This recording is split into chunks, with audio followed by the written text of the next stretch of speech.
RCN. Le son de la différence. Bonsoir et bienvenue sur RCN 90.7. Vous écoutez l'émission Grand Écran, l'émission cinéma. Et surtout cinéma, on parle 7e art et on parle aussi bon film et mauvais film. On va peut-être voir un peu tout parce que cette fois-ci, c'est la dernière de la saison. On va faire donc une petite revue critique, petite mais bien vigoureuse, comme Clément par exemple. Comment tu vas, Clément? Écoute, ça va très bien, Roland. T'es en forme là. Ouais, exactement. J'ai fait la totale impro. Et d'ailleurs, en parlant de totale impro, on a également notre intervenant au téléphone pour la première partie, Sébastien. Comment tu vas, Sébastien? Ça va. Le Covid est en direct. Oui, donc voilà. Super. Bravo d'être covidé à Paris. Hein. Est-ce qu'il n'y a pas un meilleur endroit pour choper le Covid au monde que Paris finalement? Non. Bah oui, là t'es bien. Hein. On est bon quoi. Alors, je suis très content que tu sois avec nous, car tu vas nous parler quand même de pas mal de films, et notamment le premier film tiré sur Netflix, français, Comment je suis devenu un super-héros, un film de Douglas Attal. Ouais, et puis comment c'est devenu un film? Ça aussi, c'est une vraie question finalement. Je suis content de commencer par celui-là, dis donc, ça me fait super plaisir. Film que j'ai vu assez récemment. Alors oui, Douglas Attal qui nous fait un film de super-héros à la française, en fait, ça fait un moment qu'on en entend parler d'ailleurs. Il avait fait le festival de Deauville, dans mon souvenir, en clôture, qui était le blockbuster.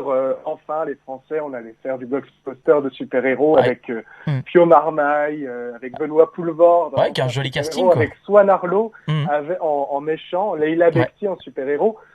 Ça vendait du rêve, en tout cas, moi, ça m'avait un petit peu hypé, parce que j'aime beaucoup Swan Arlo et que j'aime énormément Benoît Poelvoorde, et que je ne boude jamais de voir Pio Marmaille non plus. Et on le lance, et au final, en fait, rien ne fonctionne.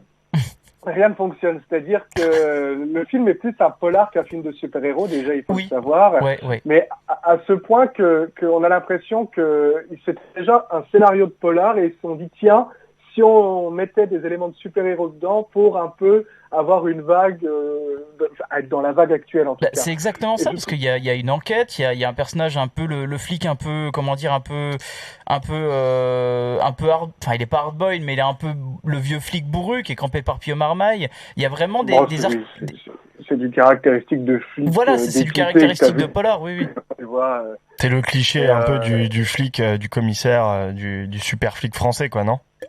Tout est un peu cliché malheureusement, et le fait qu'ils aient choisi la tournure super-héros n'arrange pas grand-chose à l'histoire. Si j'ai un truc un peu à sauver du film, c'est que je trouve que dans les effets visuels, il a pas à rougir, tu vois. Je trouve qu'ils s'en sortent quand même sacrément bien.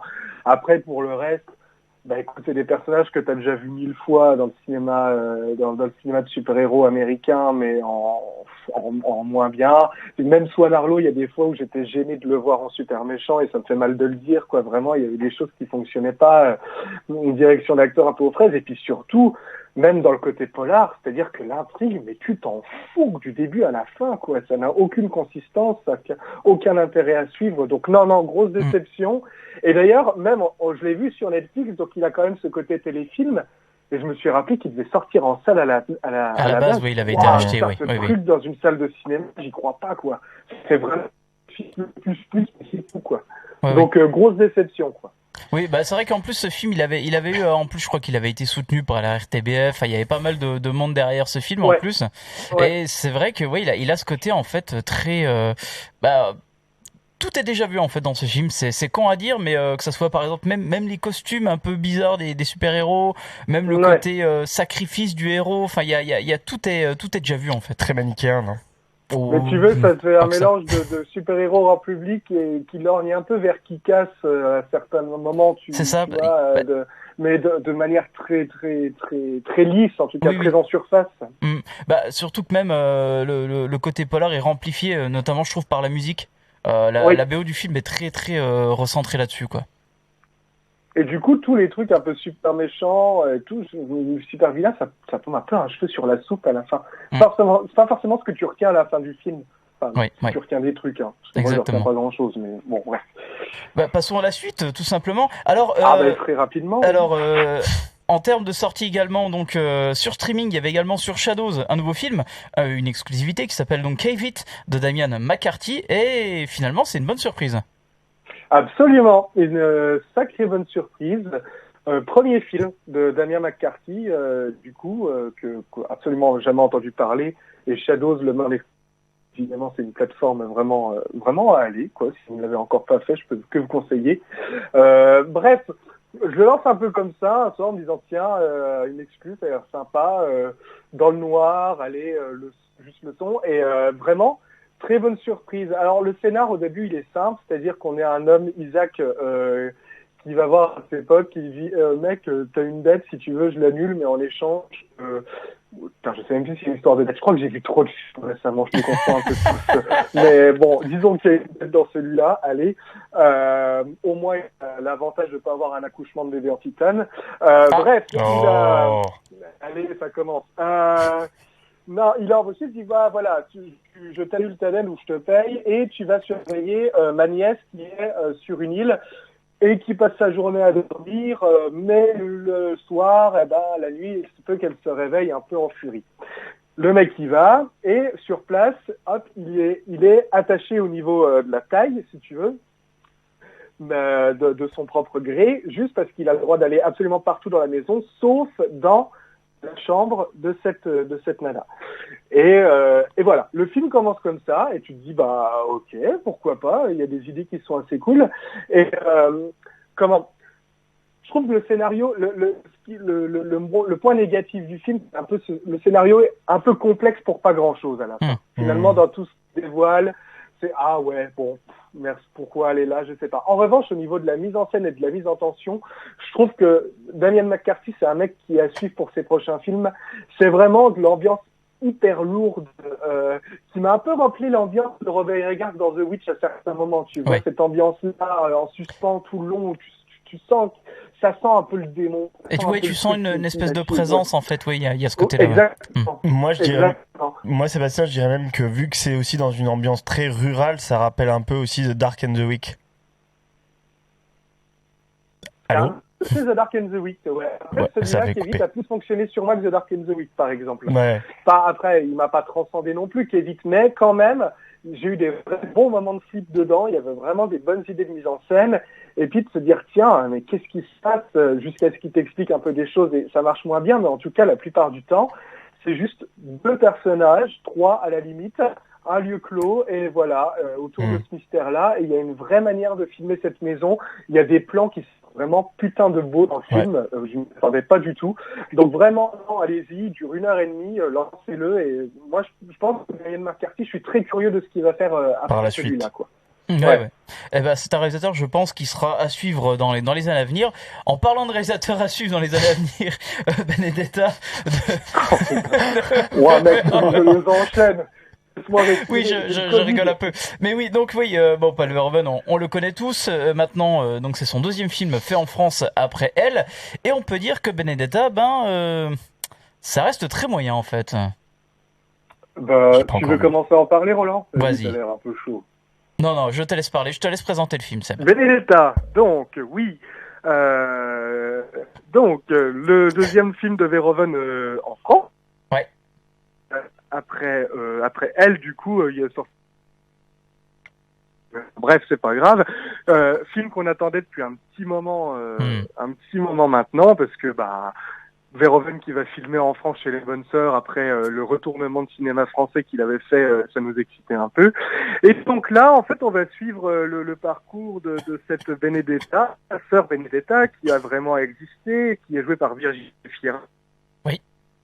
Attends, on commence déjà à avoir des slash envie de téter les seins de la Sainte Vierge dès la plus tendre enfance, et on la retrouve un peu plus tard adulte, persuadée qu'elle est l'épouse même du Christ, grâce à des flashs dans sa tête d'un incroyable clip, mais on y reviendra, et aussi de voguer avec l'amour d'une paysanne qui est logée dans le couvent et qui elle va un peu s'épandre avec elle. Voilà.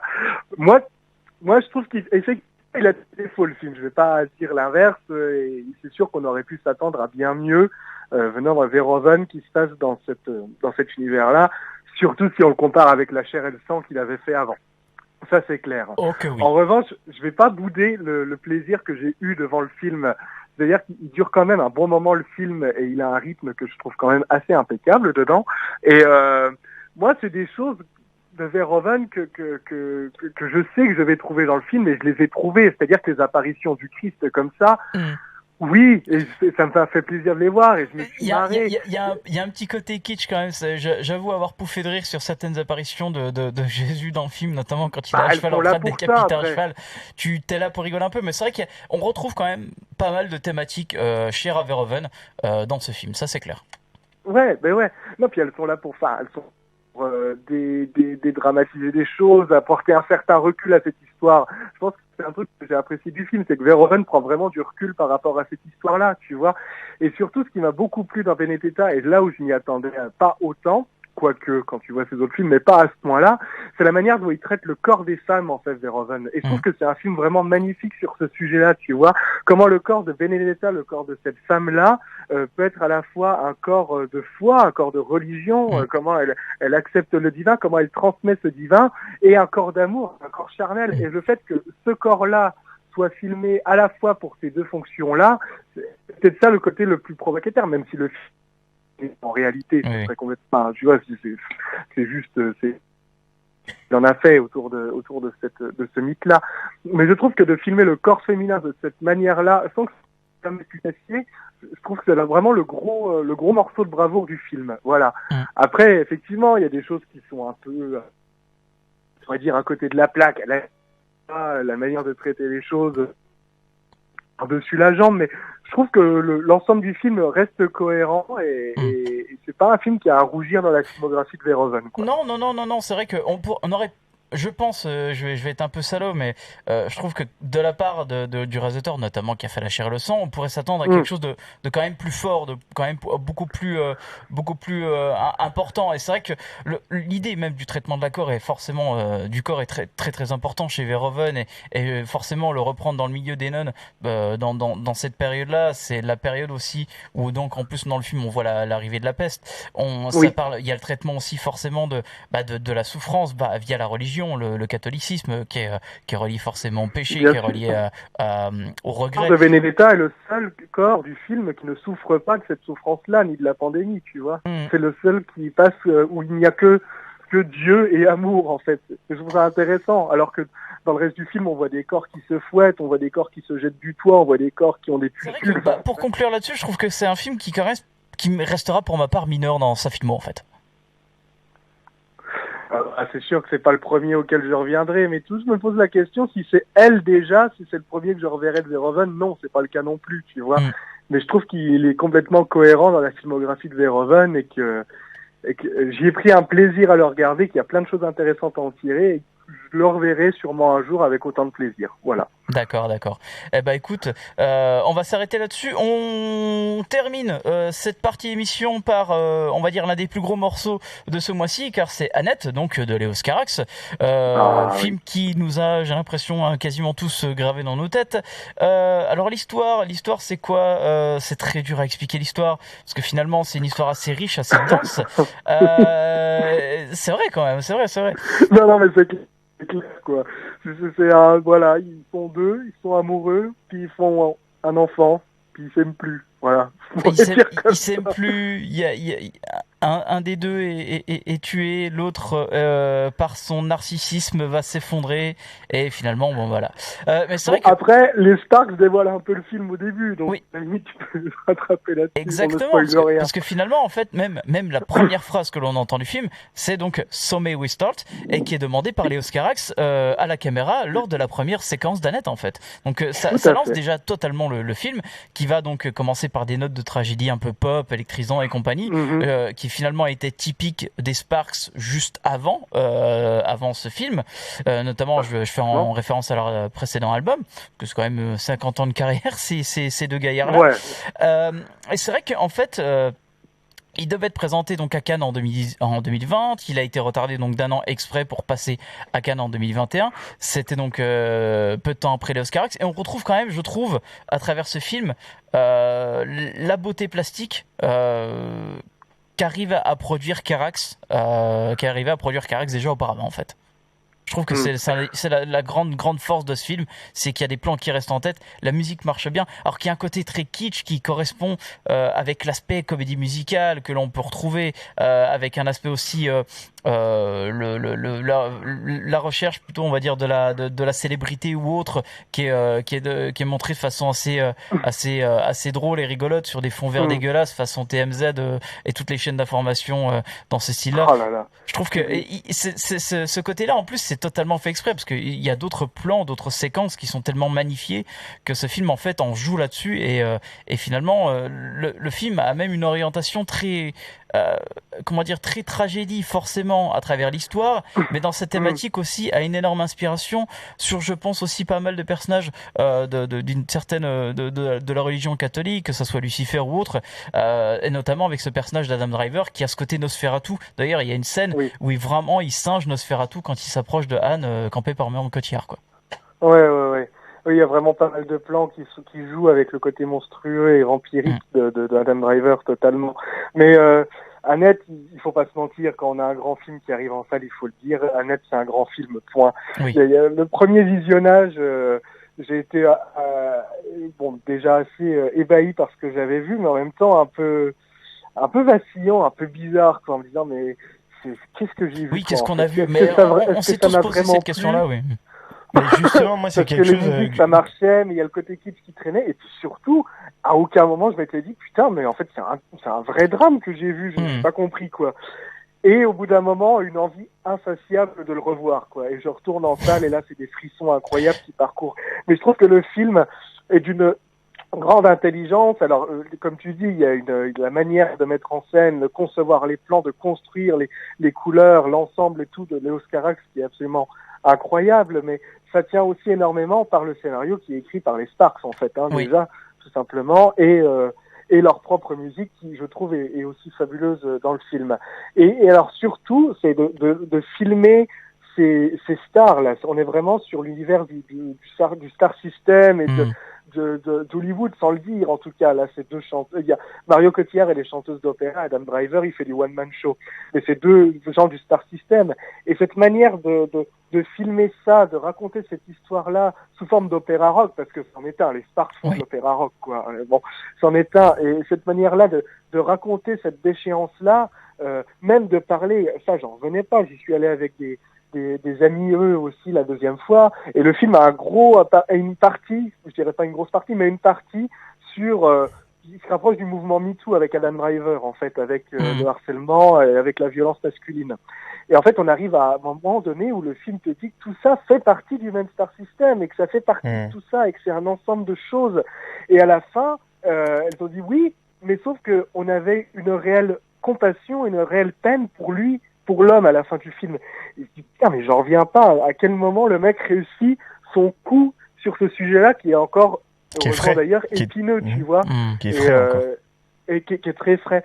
Et du coup, c'est impressionnant. Non, puis même, enfin, on a parlé de Benedetta, on va parler de Titane après, mais putain, Annette, les 10 premières minutes du film, tu as une générosité de cinéma que n'atteint ni Benedetta ni Titane à côté, quoi. On a, durant toute leur durée du film, on est sur une générosité, sur un amour du cinéma, aussi bien tragique soit l'histoire, mais bon sang, ça fait combien de temps qu'on n'a pas pris un tel pied en voyant un film sur grand écran, quoi. Mais justement, Sébastien, qu'est-ce qui a fait que il y avait deux sentiments sur ce film entre on l'aime énormément, on le trouve incroyable et c'est pas si bien que ça, ou tu vois ce que je veux dire? Enfin, Ouais.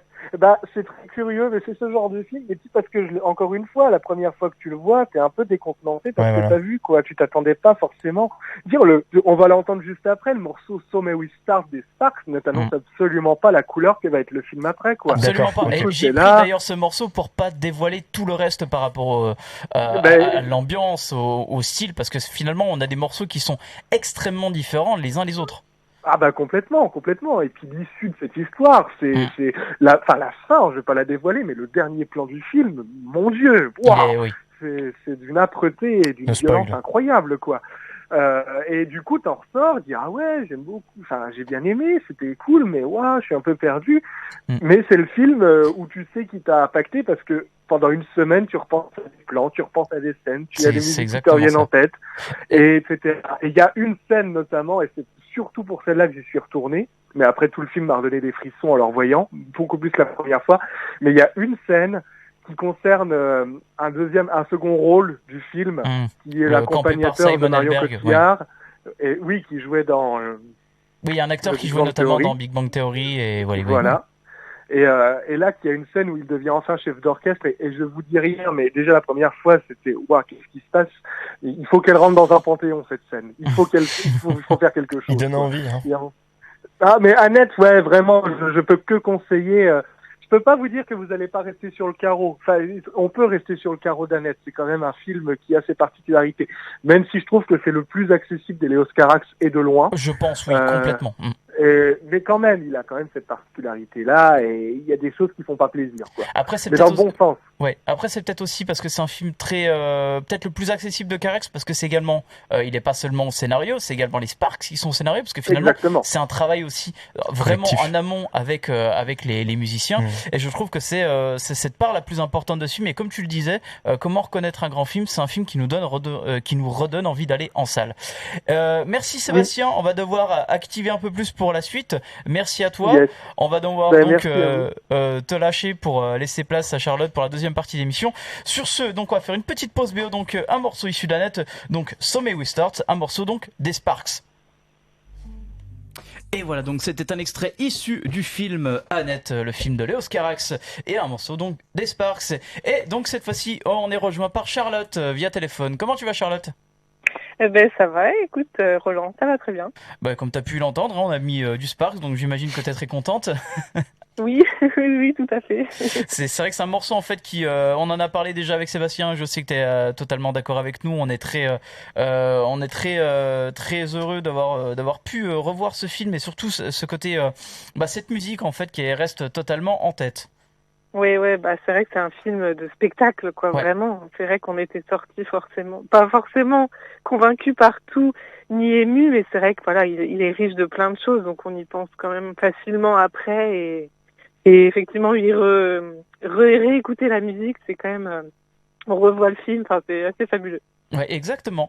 Alors, t'es avec nous pour nous parler en fait de deux films cette fois-ci. D'ailleurs, il y en a un français, parce que finalement c'est réalisé par Julie Delpy. Donc c'est My Zoé.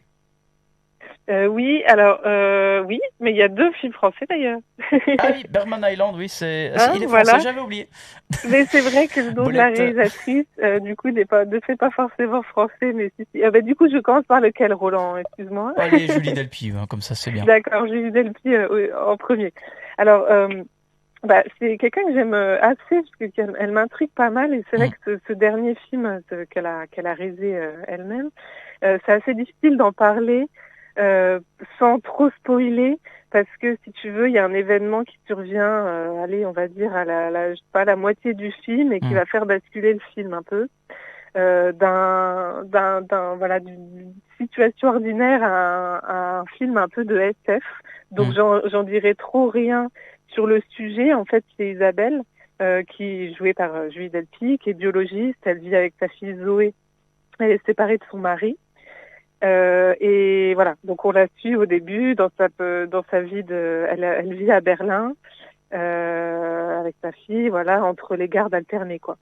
Et du coup, alors, en évitant de raconter ce qui va se passer après, je pourrais juste te dire que c'est un film où Delpy, elle retrouve un peu les réflexions qu'elle a pu développer avant en tant que réalisatrice, mais aussi comme actrice, dans ses différents projets, notamment un rapport à l'existence, à la vie, au temps. Voilà, si on peut le mettre un peu d'un point assez large, si tu veux, quoi. Et du coup, chez elle, c'est souvent dans des lieux de vie transitoires, ou dans lesquels on n'habite pas depuis longtemps. Ici, elle habite à Berlin, mais elle n'est pas du tout allemande comme elle en vrai, en fait, voilà. Puis Delpy, elle est bilingue, elle est trilingue, voilà.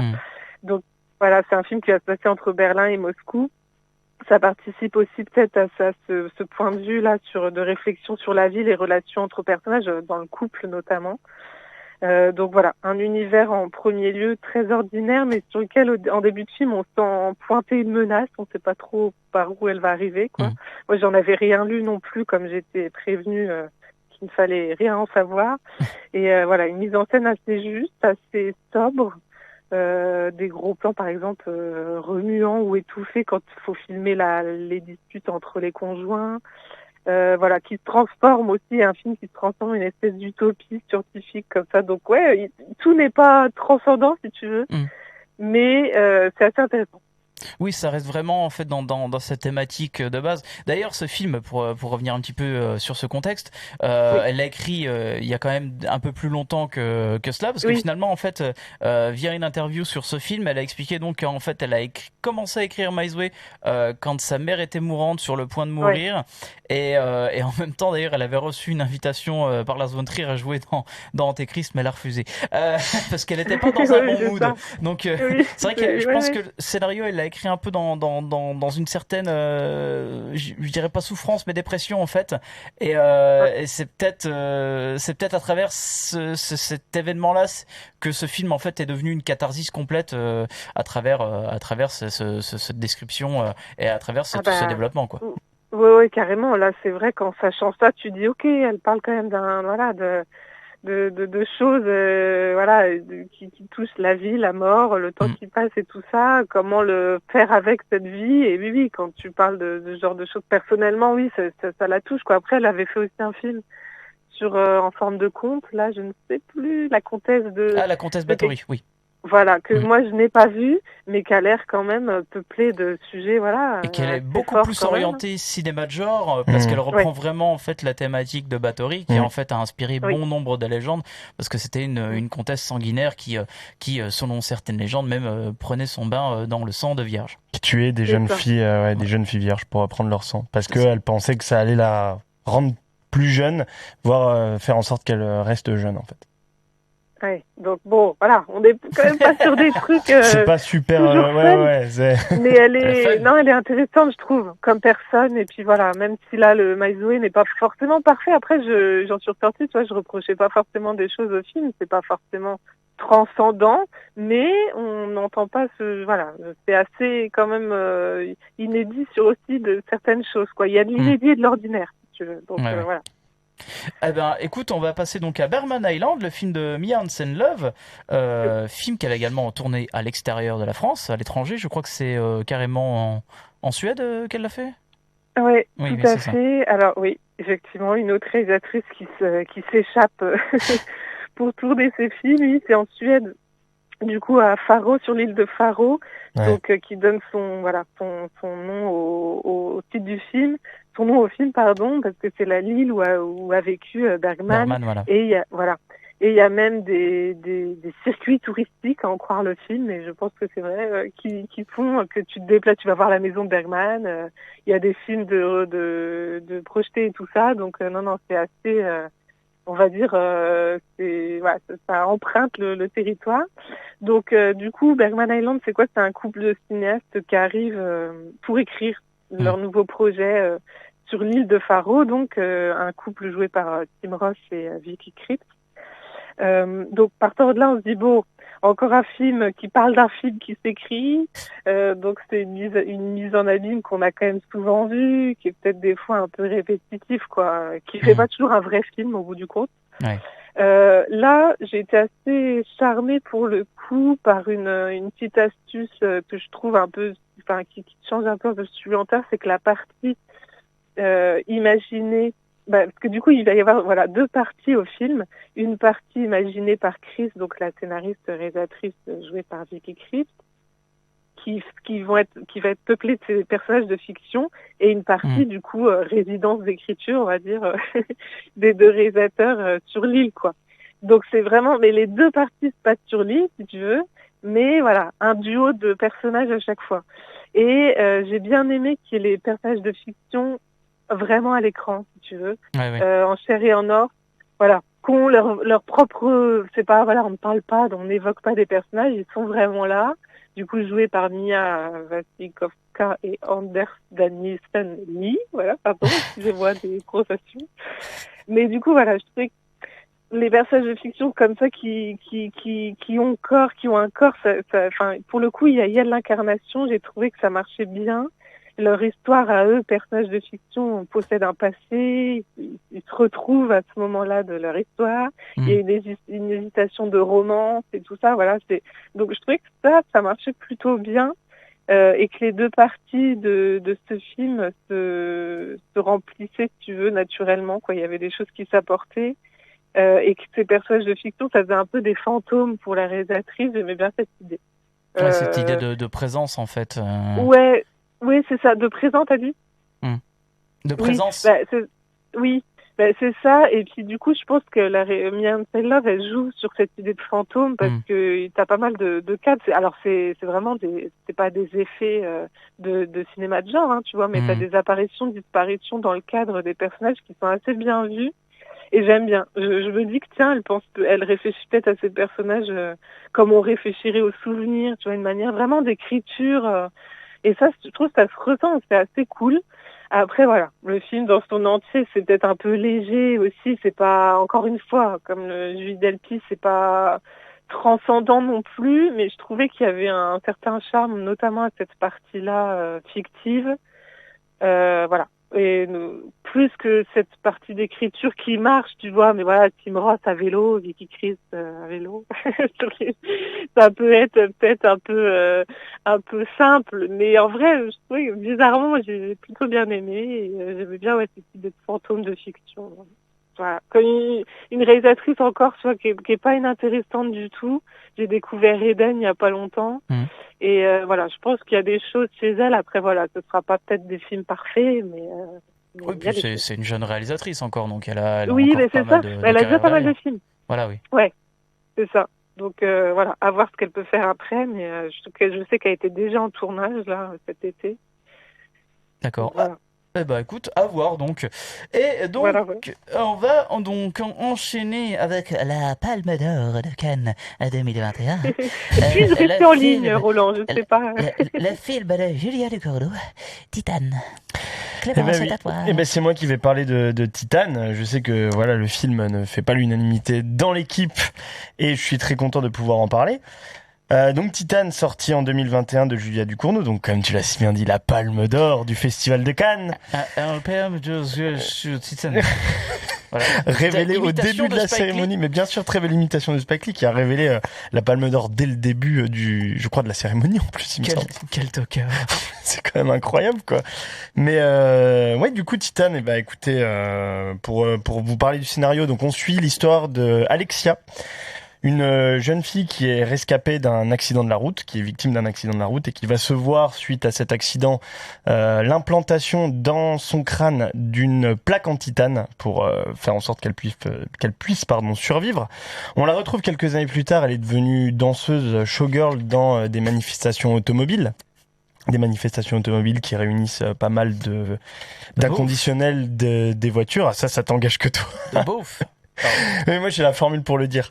Donc elle va subir le harcèlement d'un fan inconditionnel de ses prestations et donc va se défendre en le tuant avec son, je ne sais pas comment on appelle ça. Broche à cheveux. Sa broche à cheveux, ouais, ça, c'est ça, une pique à cheveux.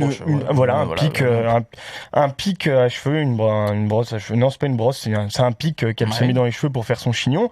Et elle va le tuer un peu à la manière de Basic Instinct, ça peut rappeler ça à ce moment-là. S'ensuit une vague de meurtres qu'elle va perpétrer elle-même. Suite à tout ça, et donc elle va quitter sa famille, elle va quitter sa vie en fait tout simplement, et va tomber nez à nez avec un autre personnage qui est très abîmé, qui est le personnage de Vincent, qui est interprété par Vincent Lindon, capitaine dans une caserne de pompiers, qui va en fait prendre soin d'elle comme si c'était son propre fils, parce qu'elle va subir une modification corporelle qui fait que on sera plutôt sur un garçon qu'une femme. Et s'ensuit donc une histoire qui va se développer autour de leur relation avec Vincent Lindon. Tu veux pas encore raconter les 40 dernières minutes qui restent? Non, ça va, mais merci de me laisser terminer quand même, parce que bon, je veux vous emmener vers ce qui m'a fait quand même aimer ce film, parce que oui, j'ai aimé ce film, j'ai passé un bon moment, je l'ai trouvé tout de même supérieur à ce que Julia Ducournau avait fait avec Grave. Film que je n'avais pas franchement apprécié. Ce que j'ai aimé, c'est avant tout le scénario que j'ai trouvé quand même finalement très intéressant. Oui, n'en déplaise à mes camarades, j'ai bien aimé la dualité qui a été instaurée par Julia Ducournau entre Vincent Lindon et Alexia, qui est une dualité entre un homme qui est quand même très corpulent, qui est assez abîmé suite à la mort de son fils qu'il a vécu quand il était un peu plus jeune, quand son fils était plus jeune, et Alexia qui finalement après cet accident a totalement été modifié corporellement et mentalement, qui donc comme vous le verrez sans spoiler a une véritable relation avec la voiture et donc va complètement sombrer dans ce qu'on appelle le body horror, donc qu'on a déjà évoqué dans l'émission, où elle va devenir une espèce d'hybride entre la machine et l'humain, qui n'est pas sans rappeler Tetsuo d'ailleurs. Hein. Je n'ai pas dit qu'il était aussi bien que Tetsuo, j'ai dit que ça peut rappeler Tetsuo. On parle du métal dans un corps humain, Roland. Ouais. Donc ne me dis pas que c'est pas Tetsuo. Non. Okay. Donc je trouve que là, avec ce côté hybride, on dépasse un peu le débat transidentité qui a été beaucoup amené par les critiques en fait, parce que ça, pour moi, ça reste dans la diégétique du film. Qu'est-ce que j'ai aimé aussi, la mise en scène, j'ai trouvé vraiment que c'était beaucoup plus maîtrisé que Grave, que le précédent film de Julia Ducournau. Les plans sont vraiment maîtrisés, il y a une belle esthétique du film, de plus en plus je trouve qu'on sent qu'elle commence à se faire une certaine main sur la réalisation. Et ce que j'ai moins aimé, c'est encore des problèmes de direction peut-être artistique, quand je dis artistique, plutôt au niveau de certains acteurs, des problèmes de direction scénaristique. Par moment dans le film, je me demandais mais qu'est-ce qu'elle veut nous dire, ou vers quoi elle veut nous amener. Donc encore Julia Ducournau a dit elle-même, son film n'est pas parfait, mais je trouve qu'il devient de plus en plus, son style devient de plus en plus affirmé. Et concernant après le film en soi, évidemment, il y a des plans, il y a des scènes qui moi m'ont un peu pas dérangé, mais qui m'ont moins sorti du film que Grave. Et je pense à cette scène de la Macarena. Qui à la fois était drôle mais à la fois lourde et qui n'était pas sans rappeler Gaspard Noé avec Seul contre tous par exemple. Voilà ce que je pourrais dire. Après, je pense que Titane, et vous allez voir que la mauvaise foi de mes camarades va jaillir dans quelques secondes, mais ce que je pense qui est important de dire avec Titane, c'est au-delà de la Palme d'Or, au-delà de ce qu'il a véhiculé, c'est aussi les critiques, comme mes camarades, les critiques qui en ont fait un objet qui pouvait être un peu trop fantasmer, de dire que c'était vraiment révolutionnaire, que ça choquait, qu'on est dans un nouveau style du cinéma de genre. C'est quelque chose que je ne partage pas forcément, parce qu'il y a énormément de films en France notamment, qui ont été au-delà dans le choc, qui ont été au-delà dans le body horror, et puis même en termes de référence, beaucoup ont dit que c'était complètement Crash de Cronenberg, ce avec quoi je ne suis pas d'accord non plus. Certes, il y a des références à Crash de Cronenberg, certes, il y a des références à Christine de Cronenberg, mais on est loin de faire un Crash ou un Christine-like, une Christine de John Carpenter, hein, évidemment. Donc voilà, ça je suis pas trop d'accord avec le traitement que subit le film, qui peut nuire au film, comme peut un peu trop faire espérer certaines personnes sur ce genre de film. Mais je suis content de voir que le cinéma de genre commence de plus en plus à avoir son public, à avoir un peu plus de rayonnement en France, et je pense que c'est quelque chose de très bien. Voilà. Eh ben écoute Clément, avant que je parle, Charlotte, tu veux parler un petit peu de Titane? Charlotte? Oui, pardon. Je sais pas si elle est encore là. Est-ce que tu veux parler un peu de encore Titane? Là. J'attendais, mais je vous entends pas très bien, mais j'attendais de savoir si je pouvais m'exprimer. Vas-y. Très bien. Non, moi je vais faire court, hein. Et pas de mauvaise foi à grand écran, hein. Chacun est libre de s'exprimer, Clément. Donc moi j'entends je fais référence à quelqu'un en particulier, Charlotte. Je ne t'inclus pas dedans. Non, mais il n'y a pas de souci. Après, voilà, on peut s'écharper et tout, mais c'est vrai que j'entends ce que tu peux dire sur le film, effectivement. moi, pour le coup, tu vois, c'est pas tant. Alors oui, le côté presse et Palme d'Or, et après, on leur est fait aussi surmédiatisé. Il y a une surmédiatisation. On est d'accord. Ah bah ça passe à Cannes. Pour plein de choses. Et c'est vrai que ce film-là, il a eu les deux échos, des éloges et aussi des critiques très négatives. Voilà. Moi, je vais le juger en tant que film vraiment. Et c'est un film qui veut parler de corps. Et pour moi, c'est un thème que j'affectionne particulièrement. Et si on l'a entre les mains, d'une fiction, je le trouve passionnant. Et notamment dans le sujet d'un film de genre, Et Ducournau, en fait, elle veut parler de ce thème depuis son court-métrage Junior, que j'ai vu aussi. Voilà. Et depuis Grave, et même Grave, j'avais aimé ce thème. Mais par contre, comme dans Grave, je trouve que ce qu'elle n'arrive pas, c'est justement à trouver une incarnation véritable, quoi. Et ça parle de ça parle de personnages qui ont un corps, du coup, qui savent pas forcément quoi faire, avec ce corps. Et je trouve qu'il n'y a pas assez de chair, pas assez d'intimité, de proximité. C'était pareil dans Grave. Et j'ai l'impression qu'elle sait pas trop quoi faire avec cette matière, en fait. Peut-être elle est encore en réflexion. Oui, je suis totalement d'accord avec toi. Je suis là, je te rejoins et du coup, je me dis que peut-être, mais du coup, ça me chagrine un peu. Tant mieux si elle a eu une palme et des éloges. Mais du coup, je me dis, c'est dommage parce que c'est quand même peut-être une réalisatrice qui va se perfectionner, je ne sais pas. Mais en tout cas, moi, là, je trouve qu'il n'y a pas de corps. Les personnages sont là, posés presque dans Titane. Il n'y a pas de cohérence. J'ai trouvé à aucun moment une cohérence entre les personnages, entre elle et Lindon. Lindon est un petit peu touchant, mais à peine. On ne sait pas où ça va. Et voilà, je dirais juste que c'est un accouchement raté, ce film, comme une matière en fait qu'on aurait dans la main et on ne saurait pas quoi en faire. Donc c'est ça. Je suis assez d'accord avec toi, bien sûr, il y a encore des choses à peaufiner, c'est sûr. Après, j'ai trouvé je trouve ça dommage, tu vois, et ça me chagrine d'autant plus parce que je trouve qu'est-ce qu'elle fait avec. Alors, je dirais pas, je sais pas si elle veut montrer à tout prix des choses de technique et tout ça, mais il y a un truc psychologique inhérent au personnage, surtout de cinéma de genre, qu'il faut comprendre normalement. Comme je l'avais dit, il y a déjà des exemples dans le cinéma français qui ont été beaucoup plus loin dans le body horror, et je pensais évidemment à Martyr de Pascal Laugier, qui clairement a dépassé ce stade-là, et ne serait-ce que sans avoir des artifices ou des effets. Mais je pense qu'elle est encore en train de chercher un peu son style. Je l'ai trouvé mieux maîtrisé que Grave cependant, tu vois. J'entends, après, à voir. C'est vrai qu'on compare beaucoup, on s'est aussi peut-être beaucoup influencé. En tout cas, moi, ce film, à part entière, ne m'a pas convaincue, mais tout simplement aussi parce que j'ai pas été concernée par elle, qui arrive là comme ça. Il y a des choses assez, elle fait des choses, elle fait, tout ce qu'elle fait comme action, on ne comprend pas forcément, on n'est pas intéressé. Ah bah c'est ce que je disais aussi. Hein. Non mais je vais rebondir là-dessus parce qu'on parlait beaucoup de comparaison, mais le problème c'est que c'est un film de citation déjà de toute manière. Pour ma part, c'est l'un des gros problèmes aussi de ce film, c'est que je trouve que c'est un film inexploité.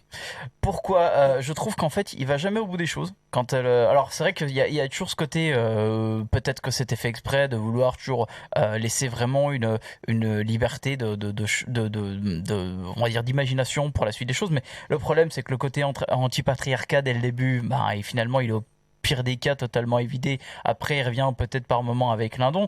L'attirance maladive de l'héroïne envers les machines, c'est de l'esbrouf fait 2-3 fois, et c'est juste finalement presque de manière à dire je vais faire de la transgression, et en fait c'est des représentations qui sont totalement dépassées et qui apparaissent totalement simplistes. Non mais personnellement moi ça je le sens pas. Moi je l'ai ressenti comme ça. Moi je le sens pas sur la fascination. Et comme l'a dit si bien Charlotte, je trouve que c'est pareil. Il y a cette volonté, il y a cette volonté, c'est mal. Il y a un problème de représentation, je trouve. Non, mais sans doute, encore, oui. Je suis là-dessus, je peux être d'accord. L'incarnation, ouais. Par exemple, l'éclipse totale du personnage de Ryan. On pourrait se demander, tiens, ça allait apporter peut-être même le film sur l'idée que lui va enfin prouver envers Lindon que c'est pas véritablement son fils. Et c'est pareil, le personnage de son ex-femme, qui ne sert strictement à rien. Elle a une scène c'est vrai que c'est vrai que ça, c'est une des choses qui m'a beaucoup déçu. À part remplir des pages. Et c'est là que ça m'énerve au plus haut point, parce que c'est finalement mais après ça va. À la base c'est le scénario, et tu vois que le traitement au développement des personnages il est nul à chier, il est totalement nul à chier. Quand tu vois en plus c'est ça qui me fait toujours marrer, c'est que c'est quand même une réalisatrice qui va quand même toujours parler de son parcours de la famille et compagnie, mais ça montre moi une chose, c'est que l'école de cinéma ne sert à rien. Parce que là finalement elle vient de la CEMIS, c'est une école de scénario, elle fait rien. Après, tout le monde qui Bah, fait pas une pour école, elle, non pas mais pour voilà, elle. Le cinéma, ça sert à... oui, bah ok, voilà, parce mais qu'il y a des contacts, c'est juste ça. soit, Ça mais sert à bon, rien d'autre. c'est Et pas je non trouve plus, que c'est pas un gage de qualité extrêmement non plus. énervant. Parce tu que vois. c'est un film qui se veut polémique, mais il l'est absolument pas. Mais Le côté moi, transgressif, je pense pas. vraiment. Mais moi, je pense pas qu'il se veut si polémique que ça. Ça, c'est ce qu'on veut nous faire entendre. Mais Bah, moi, c'est pour ce moi, qu'on non. nous balance sur les réseaux. Oui, mais est-ce que c'est ce que le film c'est veut? le film qui ne devrait pas y avoir. Et je comprends Mais pas en non. fait. Le problème c'est que Ça va. Le Attends, problème vous c'est en que je faites trouve trop qu'elle- pour un film. Le problème c'est Si. qu'après forcément elle en fait trop aussi Non, également mais vous devant son aussi. film. Mais du coup, la plupart des critiques aussi, vous en faites trop. C'est juste un film après. Oubliez pas. Parce que il y a du Cournot, on fait trop également. Mais non. Ah ouais, c'est sûr, c'est juste un film, mais du coup, normalement, tu vois, Clément t'en fait quelque chose. Elle veut parler de monstre, ok? Tu sens que ça l'importe, mais après, on peut rater quelque chose, effectivement. Donc, je te rejoins là-dessus, c'est pas gravissime. Mais quand tu dis que mince, Oui, mais On regardez, a cru vous parlez du film de citation, etc. Mais Todd Phillips a quand même fait Joker. Joker, qui finalement est plus qu'un film de citation avec La valse des pantins de Scorsese. Donc, je veux dire, sais pas. ça peut se faire aussi. Là, moi, j'ai pas l'impression qu'on est non plus dans Oui, de la mais citation. c'est parce que la citation est digérée dans Joker. Soit, mais n'empêche Là, que le on plan, pourrait par dire exemple, le que plan ça de la bagnole au début, n'apporte rien. À part ressembler à Christine, ça sert à quoi? Moi, alors, tu parles duquel? Tu parles de celui où la voiture l'appelle? Bah, ça, c'est rien, c'est une référence, c'est tout. Combien de films font des références? Ah, mais alors. Non, mais tu dis c'est que de la citation, mais pour moi, il n'y a pas que de la citation. C'est ce que je suis en train de dire, et je pense que vous savez très bien que j'ai raison là-dessus. là-dessus. La citation. Mais t'as Voilà. pas raison là-dessus. T'as pas juste raison là-dessus. Si. C'est juste que tu expliques en fait que le film n'est pas que ça. Mais heureusement qu'il n'est pas Je que vous ça dis que quand vous même. êtes Oui, influencé bah oui. surtout par ce qu'il y a autour du film. C'est ce que je vous dis. Ça sert à rien non plus d'aller trop loin, de vraiment raisonner là-dessus et d'en faire un gros bashing. Parce que J'ai pas envie de Pas bâcher que ce toi. film. Je n'ai pas envie de pas bâcher ce que film. toi, parce que Mais je suis tout le monde désolé. le fait. Quand on fait des beaux plans et qu'on commence vraiment à avoir un aspect de réelle mise en scène et compagnie derrière, et que finalement ça ne sert pas à grand chose. Je pense notamment avec les scènes où les pompiers interviennent sous le feu en forêt. Ouais. À part ça, ça me pose même pas une ambiance. Ça dure 2-3 plans, c'est tout. Après, il n'y a plus rien. Bah, ça, c'est Moi, un... je trouve Alors, qu'il y a le attends, problème, un excuse-moi. problème de rythme et le problème d'ambiance. Excuse-moi. Mais ça vient à la base Et du scénario. je dis- Parce que c'est sous-exploité. Tout le temps, partout. Excuse-moi, je vais juste rebondir sur ce que tu dis avec les pompiers. C'est une des choses que je reprends, comme le personnage de Tu la reproches femme de beaucoup de Vincent. choses alors. Ben oui, et alors j'ai le droit d'avoir aimé un film et lui reprocher beaucoup de choses, Roland. C'est ça qui fait qu'on fait des bonnes critiques. Du coup, ce que je voulais dire, c'est surtout que il y a des très bons plans comme ça. Mais comme je disais, ça va pas plus loin et c'est ça qui me laissait un peu sur ma faim. Donc soit j'ai passé un bon moment, vraiment, j'ai passé un bon moment devant ce film, mais il y a quand même des choses à redire. Et je le dis avec beaucoup de franchise, moi. Mais je pense que ça sert à rien d'aller vraiment le défoncer. Comme ça ne sert à rien de l'encenser, comme ça a été fait par énormément de critiques. De toute manière, c'est un film oubliable. Eh ben écoute, merci Charlotte Je pense qu'il sera moins oubliable que certains. De rien. Bah, Je vous laisse entre vous, hein, les Oui, garçons. c'est ça. Oh, du coup, merci à toi Charlotte et on reviendra. Mais de rien. Tu reviens quand tu veux la saison prochaine. De toute manière, on Ça est marche. toujours là. On va faire du Ok, coup. à bientôt. Merci Charlotte, à bientôt. On va du coup faire une petite pause BO. Donc, comment je suis devenu un super-héros, le morceau super bien de Oxmo Puccino. Tu te rappelles de Et voilà, donc c'était un extrait issu du film Comment je suis devenu un super-héros. J'ai oublié le titre. Le film de Gab. Inscrit sur ta il feuille. il s'oublie. Hein, mais je le Mais vois c'est plus. vraiment la BO du film, du coup? Enfin, C'est le générique de fin, oui. c'est Oxmo génial, Puccino. hein. Voilà. Ils ont voulu faire une Will Smith. Ok. Allez, je vais enchaîner avec deux super films. Alors, Blood Red Sky, bah ça va être très vite. Donc de Peter Forbarth. Excuse-moi, Roland. Forbarth. Donc film allemand, mais avec Dominique Purcell. Et donc là, tu te dis, ça sent le caca. C'est un film Netflix, donc ça sent doublement le caca. Et c'est un avion. Il y a une histoire d'avion, il y a une histoire de prise d'otage. Il y a un vampire. Je vous laisse deviner la suite. Il y a pas de serpent. Attends, quoi? Il y a pas de serpent, mais bon, au moins le film, il est certes médiocre, mais il sait au moins où il va, pas comme Titan. Oh là là, Et mais je les vais méchants! Permettre d'enchaîner donc pour le dernier film que j'ai vu, et là, je C'est m'applaudis, déjà fini. je me lève et j'applaudis. Parce qu'on a là pour l'instant le pire film de l'année 2021 et c'est une production Disney, production Disney, non, Warner et HBO Max. HBO Max. Parce que ils ont fait des sacrés bouts cette année, c'est incroyable. Ils sont bien contents les Américains de pas payer $10 voire $15 en salle pour voir cette merde. Parce que je parle donc de Space Jam, A New Legacy. Je sais même plus comment ils l'ont appelé en français. C'est une nouvelle ère. Moi, je suis resté sur Space Jam 2. Ah oui, en français. Nouvelle ère, je crois. Nouvelle ère, ouais, je crois. En fait, c'est pour ma part, donc c'est comme je l'ai dit, le pire film de 2021, très clairement. Devant Titan. Ah ouais, non, l'histoire est encore pire. Le film est paresse scénaristique sur paresse scénaristique, quoi. C'est absolument génial. Tiens, par exemple pour l'histoire, en fait, donc voilà, vous remplacez Michael Jordan et vous laissez la place à LeBron James. Donc il est du coup invité dans les locaux de la Warner. Ça c'est véridique, c'est dans le film. Donc en fait, on va lui proposer via le super ordinateur de la Warner qui est l'algorithme, d'ailleurs qui s'appelle Algorithm. Alors que par moment il est décrit comme une IA. Donc ils savent même plus si c'est un algorithme ou une intelligence artificielle, quoi. Bref, il présente à LeBron James les futurs projets qu'il peut faire avec la Warner. Donc par exemple, il peut passer à travers divers films, passer dans différents univers de la Warner. On a l'impression de voir un catalogue comme ça, tu sais, comme n'importe quelle merde. Et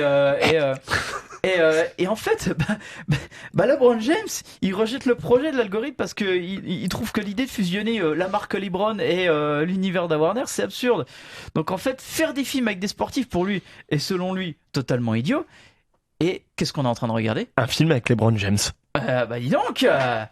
En fait, le méchant il a gagné en fait, oui. parce que finalement le film se marche dans la véritable vraie vie. Voilà. Non, c'est déconcertant, c'est dépassé. Il y a des références, elles sont totalement nazes, et on comprend très bien qu'en fait Warner ils sont en train de relancer l'idée de même de. N'oubliez pas, on va bientôt refaire Matrix. Alors on refait la scène. Vous voyez la scène avec la balle là, elle esquive et la mamie, elle fait un saut carpé. Qui est dans tous les films des années 2000. Dans Shrek, etc. Oui, c'est en fait ce film, ça s'appelle Scary Movie chez les Looney Tunes. Donc, c'est ça. Oui, c'est vrai qu'elle est dedans aussi dans le 2. Et puis le film est moche sur le plan technique, il est dégueulasse. Et puis c'est génial l'idée de présenter que LeBron James en fait s'est concentré dans le basket pour jouer au basket et pas dans le jeu vidéo, parce que le jeu vidéo en fait c'était juste distrayant et que son gamin va faire des jeux vidéo. Alors, il a 12 ans, il fait un jeu vidéo, le jeu vidéo il est complètement pété, hein, il est nul à chier, je suis désolé de le dire. Et ouais, on sait très bien que c'était un film commercial, mais de là à balancer tout le catalogue Warner de façon putassière, c'était scandaleux, j'ai jamais vu une merde pareille. Et quand LeBron James même va s'écraser sur le monde des Looney Tunes comme le coyote, et qu'en fait quand il s'écrase, il y a le logo Nike. Non mais c'est hallucinant quoi de voir à quel point... C'était donc ça le logo Nike Ouais, c'est hallucinant à quel point la putasserie elle est évidente dans ce film. On le savait, parce que déjà le premier Space Jam, c'était évident, c'était à la base une pub qui a été mise en place, mais Jordan avait quand même consacré du temps derrière ce film, il s'était impliqué, il s'était investi, il avait même posé des bribes de scénario qui s'étaient inspirés de sa propre vie, notamment sa déroute sur sa carrière de baseball et compagnie. Il y avait quelque chose, il y avait une substantifique moelle derrière un peu quand même. Ça représentait un peu finalement quelque chose. Et là en fait ce film il vient nous balancer un double revers de claque pour dire bon, les années 90 c'est fini. Voilà, non mais c'est très clairement ça. Ouais. C'est une purge, ne le regardez pas, j'ai jamais vu une merde pareille. Je pense que je m'en remettrai jamais. J'ai pleuré à la fin, je me suis mis dans ma douche en PLS, un peu comme Ace Ventura. Wow. Space Ventura, oulala. Objectif, donc Space Ventura, j'espère qu'ils vont le faire. Je rigole, quoique ils veulent faire un 3 avec Zorok. On va voir ce que ça donne. Pour le coup, on va donc terminer l'émission. Merci à toi Clément. Merci Roland. Merci à toi Cyril à la régie. Merci Cyril. Et on va terminer par le morceau qui annonce les vacances. La Macarena, parce que Titane. Merci Julie Alicourneau. Merci pour ta palme dégueu. Et on se revoit donc. Mais allez le voir quand même. Prochaine. Faites-vous votre idée. N'allez pas le voir. On se revoit donc la saison prochaine pour une nouvelle saison. Et de nouveaux objectifs que j'espère que l'on va atteindre, comme le dirait Macron. Mais en fait, non, on n'est pas ici pour parler d'objectifs. On est là pour parler de films. Et on en parlera encore la saison prochaine. Sur ce, moi je vais en vacances. On écoute la Macarena pour la fin d'émission. RCN, www.rcn-radio.org